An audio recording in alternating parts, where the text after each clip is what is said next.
दिवाकर करो ज्वलकाय कांति विघ्नेश्वरं सकल विघ्नहरं नमामि। सुरासुरेश विदपाद पंकजं करे विराजत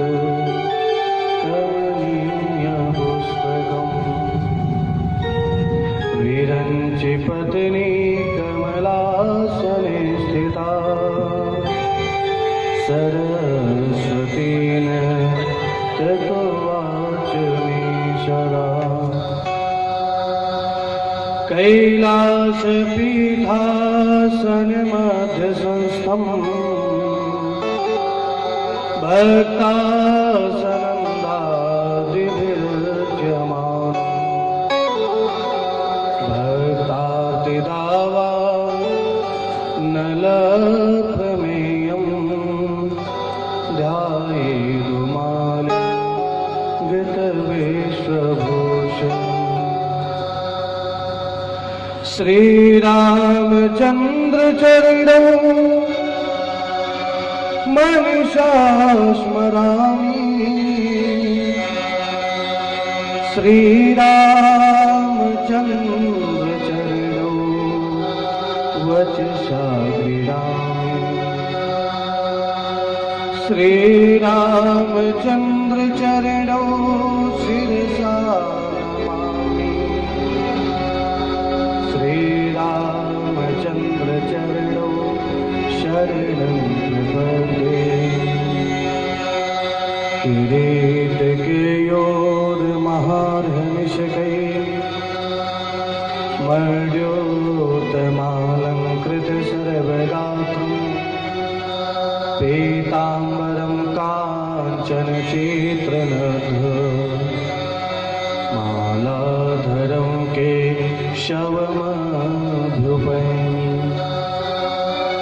राधा साध्यं साधनं यस्य राधा मंत्रो राधा मंत्रदात्री च राधा सर्वं राधा जीवनं यस्य राधा राधा राधा वाच किं तस्य शेषः।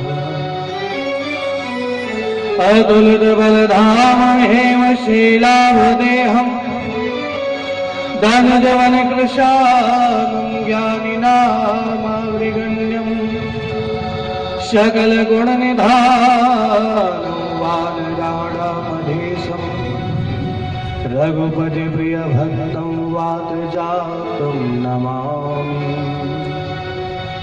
मेधासि देवी विदिताखिल शास्त्रसारा दुर्गासि दुर्गभवसागर लौरशृंगा श्रीकेटभारिहृदये कृताधिवासा गौरी त्वमेव शशिमौलिकृत प्रतिष्ठा ब्रह्मस्थान सरोज मध्यविलसा छेतांशुपीठ स्थितं स्फूर्जत सूर्यरुचिम्बराभयकरं कर्पूरकुन्दोज्ज्वलं श्वेतसृगवसनानुलेपनयुतं वीर्योद्धृजा कान्तया संश्लिष्टार्धतनं प्रसन्नवदनं वन्दे गुरुं सादरम्। नमोऽस्तु ते व्यास विशालबुद्धे फुल्लारविन्दायत पत्रनेत्र येन त्वया भारततैलपूर्णः प्रज्वलितो ज्ञानमयप्रदीपः। यं प्रव्रजन्तमनुपेतमपेतकृत्यं द्वैपायनो विरह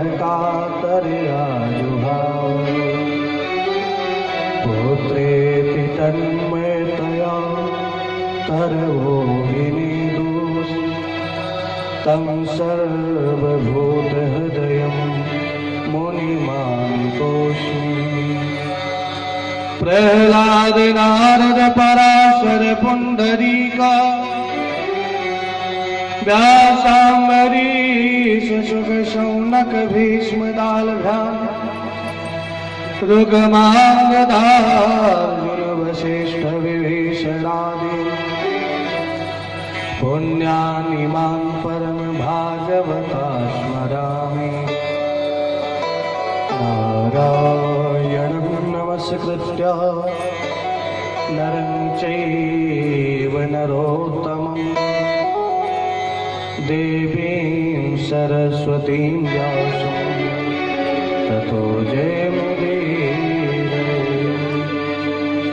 जय जय जय राधा रमण जय जय नवल किशोर जय गोपी चित चोर प्रभु जय जय माखन चोर।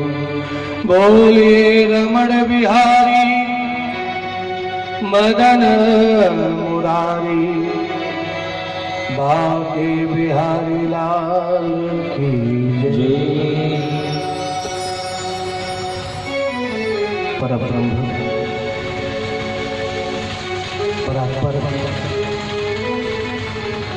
अखिलेश्वर अकारण करुणा वरदालय भक्त वांछित कल्पतरु तदिद्युत विनिंदित पीतांबरधारी परम आनंद कंद यशोदानंद साक्षात बिहारी जी का स्वरूप बिहारी जी की छवि के श्रीमद्भागवत महापुराण आज हम सभी श्रीमद्भागवत महापुराण के चरणों में बिहारी जी के चरणों में सप्तम सुमन समर्पित करेंगे। सर्वप्रथम कथा में प्रवेश करने के पहले बड़े प्रेम से भगवान के नाम का संकीर्तन करेंगे, इसके बाद कथा में प्रवेश करेंगे। सभी को बोलना है, प्रेम से बोलना है, ताली बजाते हुए बोलना है। अपनी वाणी, अपने शरीर, अपनी आत्मा और इस पूरे वातावरण को पवित्र करना है। हमारो धन राधा श्री राधा श्री राधा हमारो धन राधा श्री राधा परम धन राधा राधा राधा राधा परम धन राधा राधा राधा राधा राधा परम धन राधा राधा राधा राधा परम धन राधा राधा राधा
जो प्रमोद भरा ब्रज धाम है,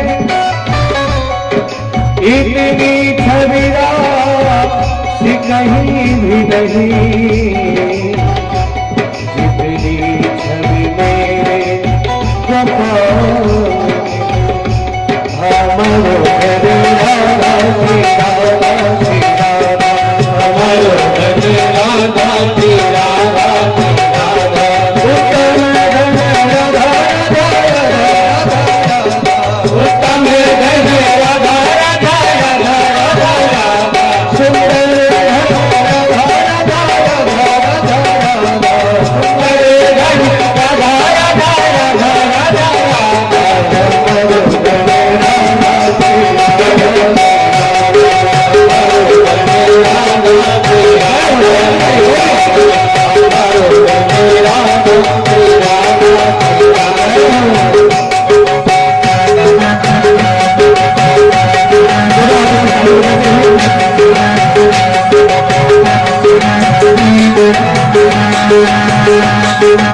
सबसे उत्तम धन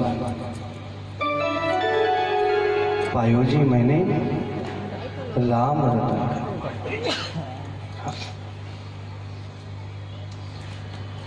कहते हैं महाराज, जो श्रीमद् भागवत महापुराण में जो नवधा भक्ति का वर्णन है, श्रवणम कीर्तनम विष्णु स्मरणम पादसेवनम अर्चनम वंदनम दास्यम सख्यमात्म निवेदनम। भागवत महापुराण और सत्संग में 9 प्रकार की भक्ति पूर्ण हो जाती है। हाँ, पहली भक्ति है श्रवण। जब हम भागवत कथा सुनते हैं तो पहली भक्ति तो सर्वप्रथम पूर्ण होती है। दूसरी भक्ति है कीर्तन, श्रवणम कीर्तन।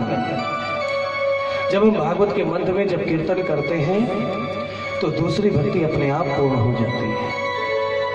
श्रवणम कीर्तनम विष्णु स्मरणम। तीसरी भक्ति है स्मरण।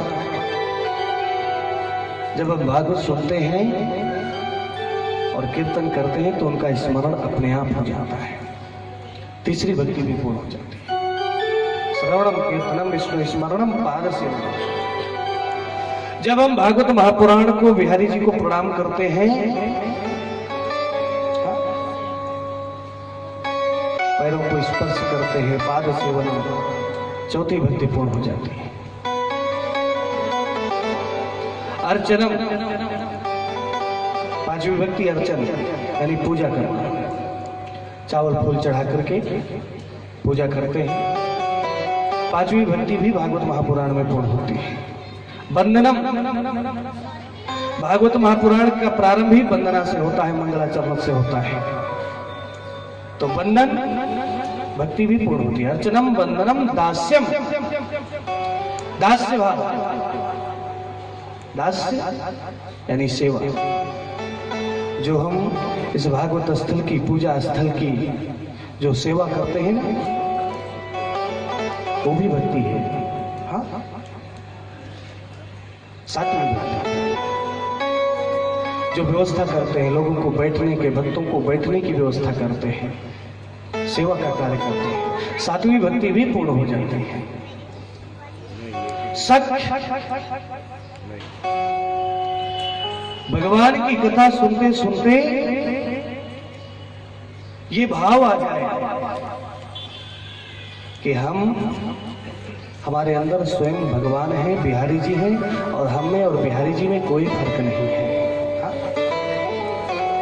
एक सखा भाव और आत्मनिवेदनम, कथा सुनने के बाद पूर्ण तरीके से अपने आप को समर्पित कर दें उनके चरणों में, नवम भक्ति पूर्ण होती है।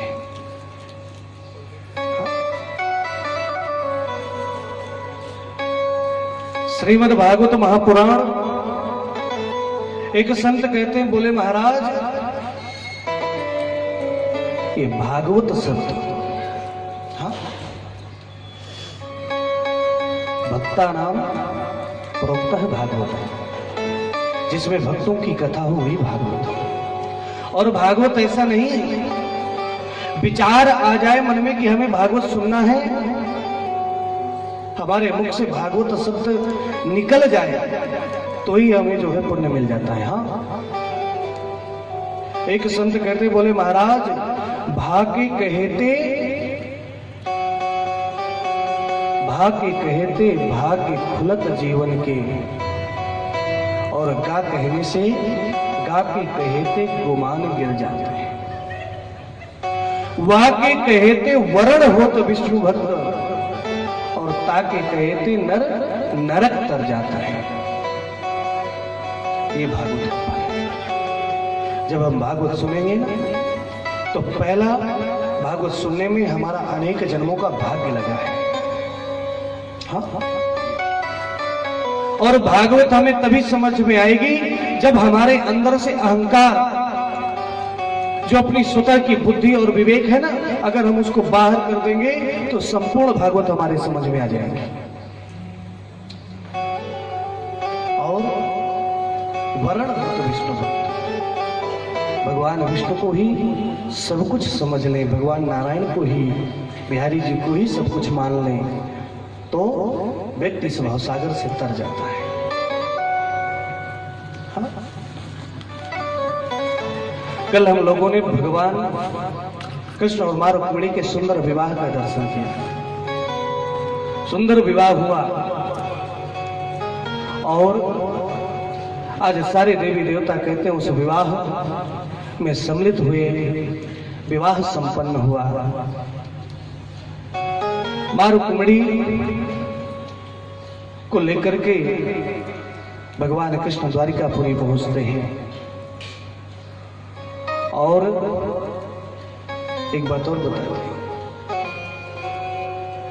व्यक्ति की जब बढ़ोतरी होती है ना, तो शत्रुता अपने आप बढ़ जाती है। हाँ, किसी से शत्रुता करने की जरूरत नहीं पड़ती। हाँ, द्वारिकाधीश भगवान कृष्ण रुक्मी शिशुपाल सबको हरा करके मां रुक्मिणी को लेकर के आए। सुंदर विवाह संपन्न हो गया, कंस का उद्धार हो गया, कंस ने जितने राक्षसों को भेजा सबका उद्धार हो गया। लेकिन अभी भी कहते हैं भगवान कृष्ण का एक शत्रु है, भगवान कृष्ण जानते भी नहीं। हाँ? भगवान कृष्ण कहते मां रुक्मिणी की जो पहली संतान, पहला पुत्र प्रद्युम्न जी महाराज, प्रद्युम्न जी महाराज का जन्म होता है। और प्रद्युम्न जी महाराज का जन्म हुआ कि जो शत्रु है ना, जिसका नाम है सम्रासुर, उस समय वो द्वारिकापुरी आकाश मंडल पर घूम रहा था और उसने देखा कि कृष्ण के यहाँ पुत्र जन्म हुआ है। तो कहते हैं वो वहीं से गर्भगृह से ही उस बच्चे को उठा करके और जाकर के समुद्र में फेंक दिया। ये तो राक्षसों का काम। और जैसे ही समुद्र में फेंका, अब तो वह समुद्र की एक मछली ने उस बच्चे को निगल लिया, संयोग। और वो मछली को मछुआरों ने पकड़ा और वो मछली को लेकर के मछुआरे वहीं पर छोड़ करके आए सम्रासुर के यहाँ। सम्रासुर के किचन में पहुंचे वो मछलियां, और जब उस रसोइये का कार्य करती है तो विद्यावती नाम की दासी, सम्रासुर के यहाँ भोजन बनाने का काम करती है। उसको काटा गया तो उस मछली के अंदर से जो है बच्चा निकला। जैसे ये खबर सम्रासुर को मिली, सम्रासुर ने उस विद्यावती को ही दे दिया कि तुम ही इस बच्चे का पालन पोषण करो। वो पहचान नहीं पाया कि इसी बच्चे को मैंने फेंका है समुद्र में, और वही बच्चा वापस आया। आज नारद जी पहुंच गए विद्यावती के पास। जानते हैं विद्यावती कौन है? कामदेव की पत्नी, जिनका नाम है रति। जब भगवान भोलेनाथ माता पार्वती से विवाह नहीं कर रहे थे, तपस्या में बैठे थे, सारे देवताओं ने कामदेव को भेजा था जाकर के भगवान भोलेनाथ की तपस्या भंग करो। और जैसे ही तपस्या भंग होगी वैसे वो विवाह करेंगे। और कामदेव जी महाराज तपस्या भंग करने गए, बहुत प्रयास किया, जब तपस्या भंग नहीं हो रही तो आज उन्होंने एक काम रूपी फूल का बाण जो है भगवान भोलेनाथ को मारा, और उससे उनकी तपस्या भंग हुई। और जैसी तपस्या भंग हुई, भगवान भोलेनाथ को इतना क्रोध आया कि उन्होंने जैसे ही जब शिव तीसर नयन उघारा, निरखत का भयो जल, तुरंत जो है कामदेव भस्म हो। अब तो मारुति भगवान भोलेनाथ के पास गई, बोले इसमें मेरे पति का क्या दोष है? सारे देवताओं ने अपने हित के लिए उनको भेजा कि भगवान भोलेनाथ का विवाह हो और उनसे जो है स्वामी कार्तिक महाराज का जन्म हो, जिससे तारकासुर से उद्धार मिले। उसमें मेरे पति का क्या दोष है? और मुझे मेरा पति मिले। वहां पर भगवान भोलेनाथ ने कहा कि तुम एक काम करो, तुम्हें अभी तो नहीं, इस त्रेता में तो नहीं, पर तुम्हें द्वापर में जब भगवान कृष्ण अवतार होगा तो तुम्हारे पति भगवान कृष्ण की संतान बनकर के आएंगे और वो द्वारिका में नहीं मिलेंगे। तुम्हें सम्रासुर में तुम कार्य करो, अपना रूप बदल करके एक दासी बन करके, वहीं पर जो है तुम्हारी संतान मिलेगी। आज नारद जी पहुंचे, ये जो तुम्हारी गोद में जो बालक है ना, ये बालक को पहचानते हो कौन है? बोले नहीं। बोले यही तो तुम्हारे पतिदेव है, यही कामदेव है। और आज विद्यावती कहते हैं उनका पालन करने लगी, उनको बड़ा किया।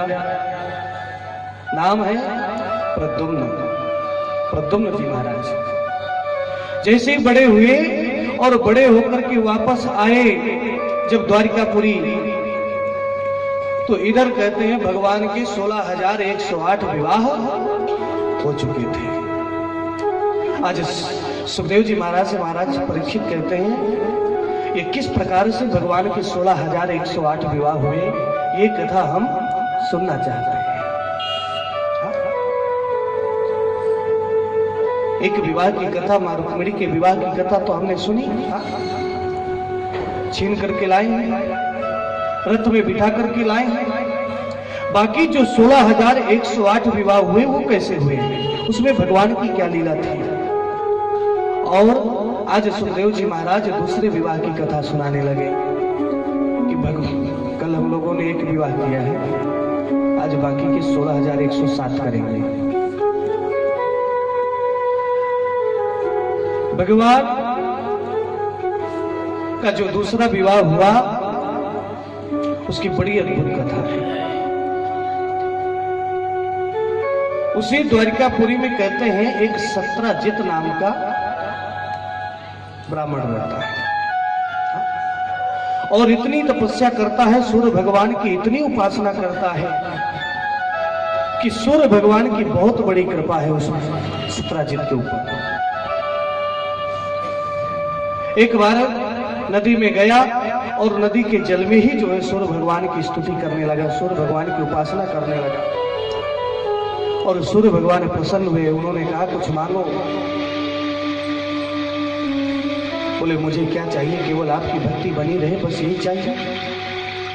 आज सूर्य भगवान प्रसन्न होकर के उनको एक मणि प्रदान की, स्मंतक मणि। और स्मंतक मणि में इतना तेज है, जैसा तेज सूर्य भगवान के अंदर है वैसे ही तेज स्मंतक मणि में। उस मणि को दिया, जाओ इस मणि को लेकर के जाओ। लेकिन इस मणि की खासियत है क्या, इसकी बहुत पूजा करनी पड़ती है डेली। और जो इसकी पूजा करोगे उसका वो पूजा का फल समझ लीजिए कि जो मेरी पूजा से जो फल मिलेगा वो पूजा का फल मणि से मिलेगा। और साथ में और मिलेगा क्या, बोले ये मणि से डेली पूजन के बाद 8 भार सोना निकलेगा। 8 भार सोने का मतलब जानते हैं कितना? 2 कुंटल। हाँ, इस मणि से 2 कुंटल सोना डेली निकलेगा।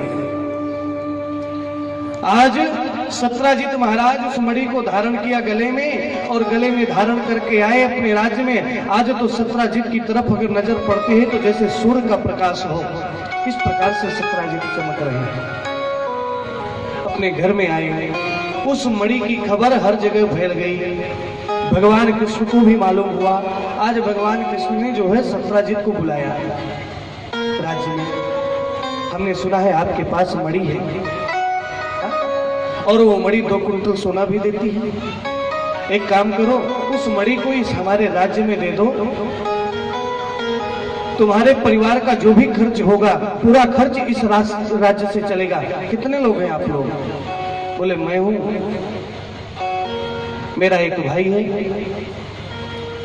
प्रसेन, मेरी एक पत्नी है और मेरी एक बेटी है जिसका नाम है सत्यभामा। बोले बस 3.5 लोग। जितना खर्च आएगा वो खर्च में पूरा इस राज्य से आपका होगा और ये मणि हमें दे दो। क्यों? क्योंकि इस मणि से जो सोना निकलेगा ना, इस सोना से जो है इस प्रजा का पालन पोषण होगा। यद्यपि भगवान कृष्ण ने अपने हित के लिए मणि नहीं मांगी, वहां के राजा हैं, प्रजा का पालन पोषण होगा इसके लिए मांगी। सत्रजित ने कहा बोले महाराज मैं इतनी तपस्या करके मणि प्राप्त की है, मैं ये मणि आपको बिल्कुल नहीं दे सकता। हाँ? और अब तो वापस चले गए। एक दिन उस मणि को प्रसेनजीत को दिया। प्रसेनजीत ने गले में धारण किया और शिकार करने के लिए चले गए जंगल। जैसे ही जंगल शिकार करने के लिए गए, वहां पर एक शेर का शिकार करने के लिए गए। शेर का शिकार उन्होंने तो नहीं किया, लेकिन शेर ने प्रसेनजीत का शिकार कर दिया।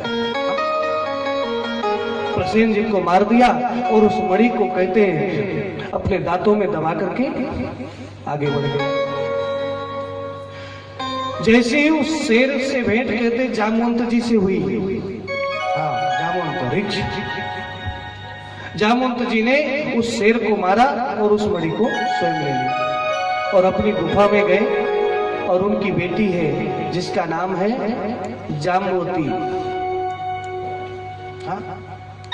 यहाँ पर भगवान के एक साथ 2 विवाह होंगे। बड़े ध्यान से सुनिएगा कि दूसरा विवाह सत्यभामा के साथ हो रहा है कि जाम्बवती के साथ हो रहा है। अब तो कहते हैं जैसे जामवंती जी ने उस मणि को दे दिया अपनी बेटी को खेलने के लिए, इधर प्रसेनजीत कई दिन वापस नहीं आए सत्राजित ने बहुत प्रयास किया, खोजा तो जंगल में कहते हैं मरे पड़े हुए मिले। आज सत्राजित को हुआ कि आखिर प्रसेनजित को मारा कौन। विचार किया, उसके गले में मणि थी, जिसको मणि की लालच रहा होगा, जिसको मणि का लोभ रहा होगा, उसी ने जो है प्रसेनजित को मारा होगा। और मणि का लोभ किसको था? सत्राजित के अंदर विचार आया कि कुछ दिनों पहले भगवान कृष्ण द्वारिकाधीश मुझसे मणि मांगे थे और मैंने मना कर दिया था। ऐसा लगता है कि उन्होंने ही मणि के लिए प्रसेनजित को मार दिया और मणि ग्रहण कर लिया। कभी कभी होता है जो यथार्थ सत्य भी नहीं है ना, फिर भी हमारा विचार उस व्यक्ति के ऊपर चला जाता है कि जरूर इसी ने बुरा किया होगा। हाँ, यद्यपि उसने बुरा नहीं किया। भगवान कृष्ण को यह बात मालूम हुई और यह भी मालूम हुआ कि सत्राजित ये बोल रहा है कि निश्चय ही कृष्ण ने ही मेरे भाई को मारा है। आज भगवान कृष्ण तो दुविधा में पड़ गए, इतना बड़ा कलंक। मैंने तो उस मणि को देखा भी नहीं, मैंने तो प्रसेनजित से मिला भी नहीं। गुरुजी महाराज के पास गए, बोले ये कैसे हो गया, मैंने तो कभी नहीं ऐसा कुछ किया। आज कहते हैं गुरुजी ने कहा तुमने ऐसा किया नहीं, लेकिन तुमने जरूर जो है चौथ का चंद्रमा देखा होगा। हाँ, तभी ये कलंक लगा है। चौथ का चंद्रमा बिल्कुल नहीं देखना चाहिए। अब तो भगवान कृष्ण ने विचार किया कि इस कलंक को मैं ही दूर करूंगा। तो कैसे दूर करूं? स्वयं जो है कुछ सैनिकों के साथ जो है वहां पर गए जहां पर प्रसेनजित मरा पड़ा था। प्रसेनजित के पास ही भगवान कृष्ण ने देखा कि शेर के पैरों के निशान हैं।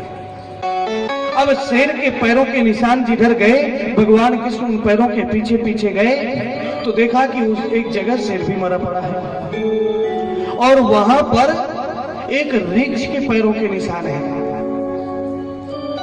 अब तो भगवान कृष्ण जो है वो रीछ के पैरों के पीछे पीछे गए, देखा कि ये पैर एक गुफा के अंदर गए हैं। सैनिकों को रोक दिया और उस गुफा के अंदर गए तो देखा कि एक छोटी सी बेटी जो है, एक बालिका जो है उस मणि के साथ खेल रही है। जैसे ही भगवान कृष्ण ने उस मणि को लिया वैसे वो रोने लगी और जैसे रोने लगी जामवंत जी को सुनाई दिया। जामवंत जी तुरंत अपनी गदा लेकर के आए और आज भगवान कृष्ण और जामवंत जी का बड़ा भयंकर युद्ध हुआ। और युद्ध करते करते कहते कई महीने बीत गए और आज जामवंत जी की जो है पूरी नसें नसें ढीली हो गई युद्ध करते करते। जैसे ही जामवंत जी हारने लगे तुरंत गदा रखी और तुरंत प्रणाम किया, बोले पहचान गया मैं, आप जरूर मेरे राघव हैं। आप जरूर राघवेंद्र सरकार भगवान राम हैं। क्यों, कैसे पहचान गया? कहते हैं जब भगवान राम और रावण का युद्ध हो रहा था, जब राम रावण का पूरा युद्ध संपन्न हो गया और सबको भगवान राम ने कहा कि आप सब लोग मुझसे कुछ मांगिए।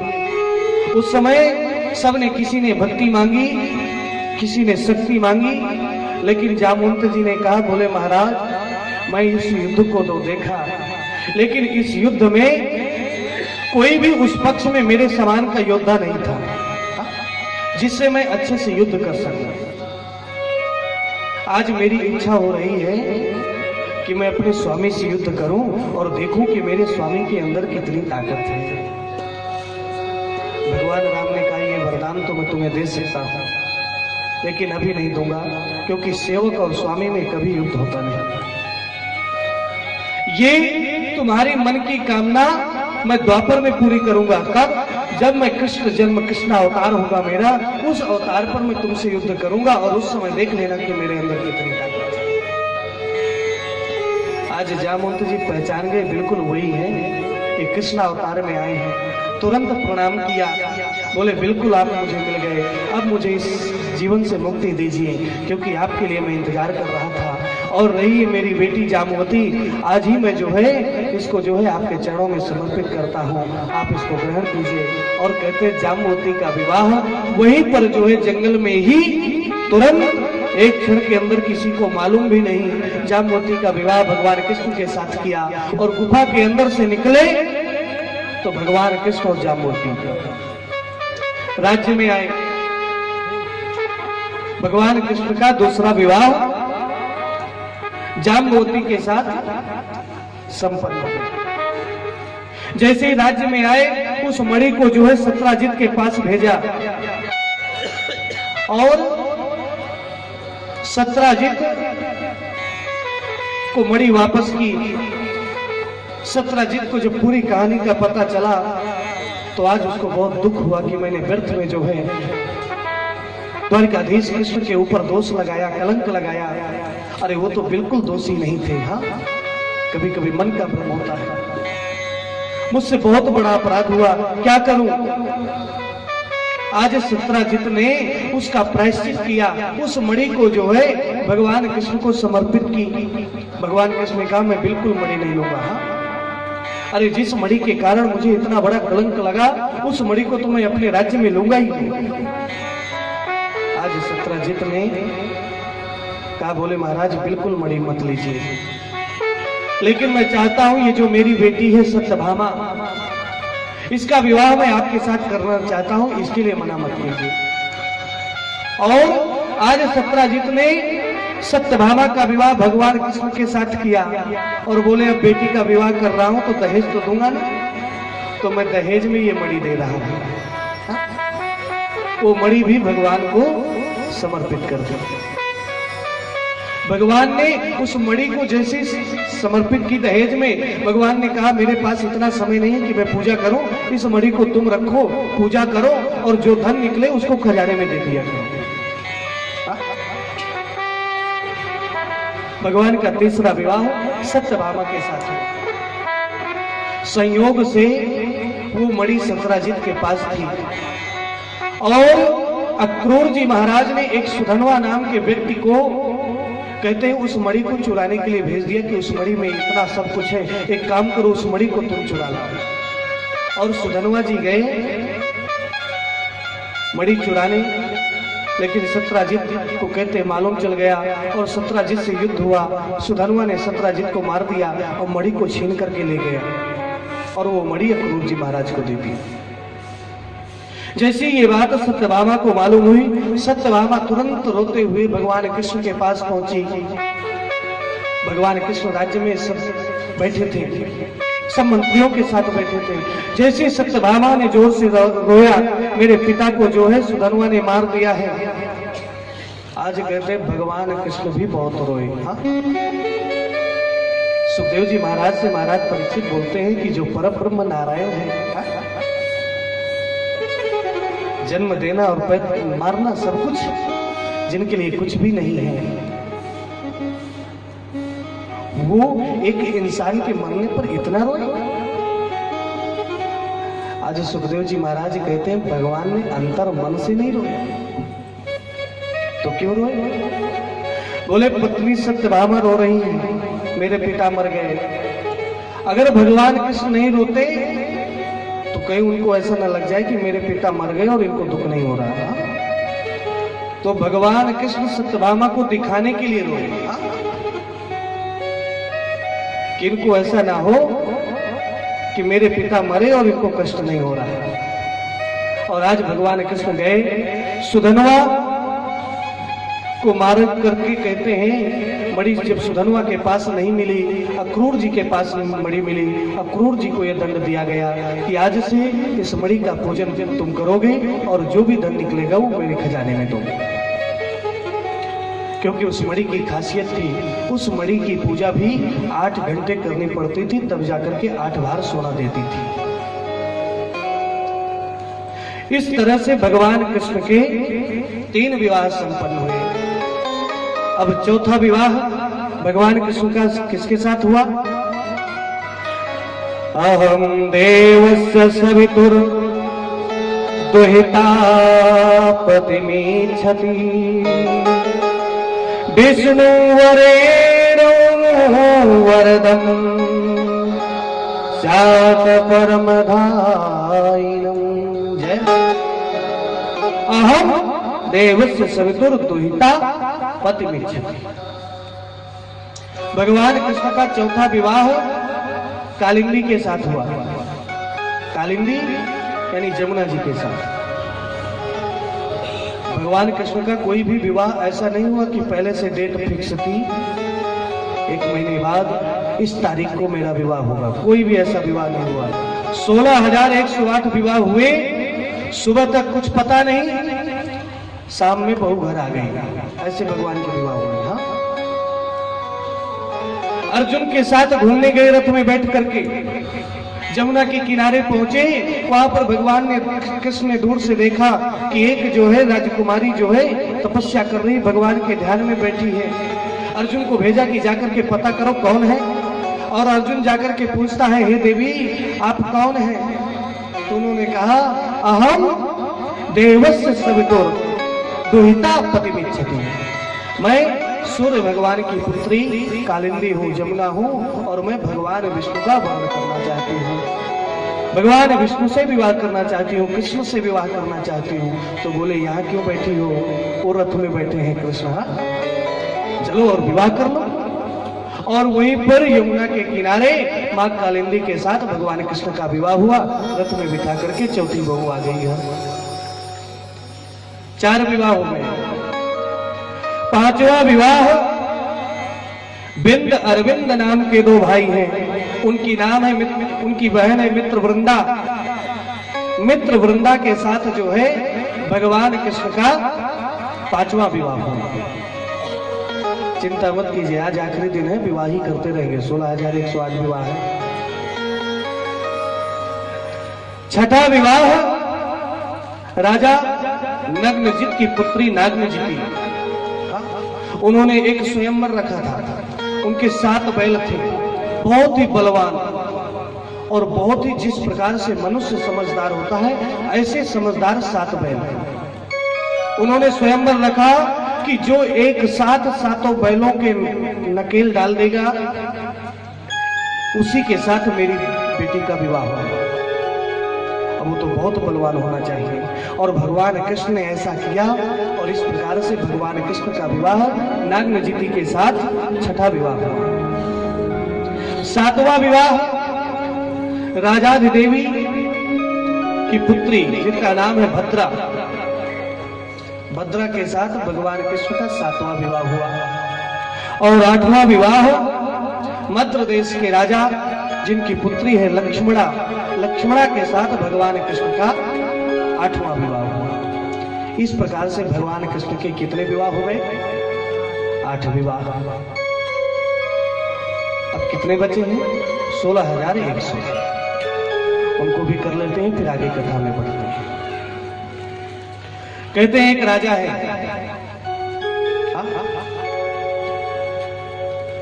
इस भूमिपुत्र, लेकिन बहुत बड़ा असुर है, नाम है भौमासुर, एक छत्र साम्राज्य है। उसने अपने जीवन में एक संकल्प किया, बोले राज्यों को हराता है, दूसरे राजाओं को परास्त करता है, और उस राज्य की राजकुमारियों का हरण करके कारागार जेल में बंद कर देता है। उसका संकल्प है, जब 20,000 राजकुमारियां हो जाएंगी तो एक साथ में 20,000 राजकुमारियों के साथ विवाह करूंगा। और ऐसा करते करते 16,100 राजकुमारियां उसने अपने कारागार में इकट्ठी कर ली। आज 16,100 राजकुमारियों ने विचार किया, इतना बड़ा भयंकर राक्षस है, इस राक्षस से हमें कौन मुक्ति दिलाएगा, कौन मुक्त करेगा। आज उस जेल से ही जो है एक खत लिखा, और एक ब्राह्मण के द्वारा भगवान कृष्ण के पास भेजा कि हे प्रभु, आप ही जो है हमारे जीवन की रक्षा कर सकते हैं, किसी भी प्रकार से जो है हमारी रक्षा कीजिए। हम केवल आपका नाम जानते हैं, हमने सुना है कि कहीं गोविंद रक्षा करता है, कहीं माधव रक्षा करता है, कहीं कृष्ण रक्षा करता है, अनेक रूपों में आप जीवों की रक्षा करते हैं। तो इस राक्षस से जो है हमारी आप रक्षा कीजिए, हमारी केवल आपसे यही प्रार्थना है। आज भगवान कृष्ण ने विचार किया, मेरा स्मरण किया है तो इन राजकुमारियों की मुझे रक्षा करनी चाहिए। आज कारागार में ही वो सभी राजकुमारियां जो है भगवान की स्तुति कर रही हैं कि हम कुछ नहीं जानते, अगर आपने हमारी रक्षा नहीं की तो इस कारागार के अंदर ही हम अपने प्राणों को त्याग देंगे, इन प्राणों को छोड़ देंगे। चाहे आप गोविंद हो, चाहे बांसुरी वाले हो, चाहे माधव हो, आपको ही हमारी रक्षा करनी है। उन राजकुमारियों के साथ हम भी भगवान का भजन करेंगे बड़े प्रेम से।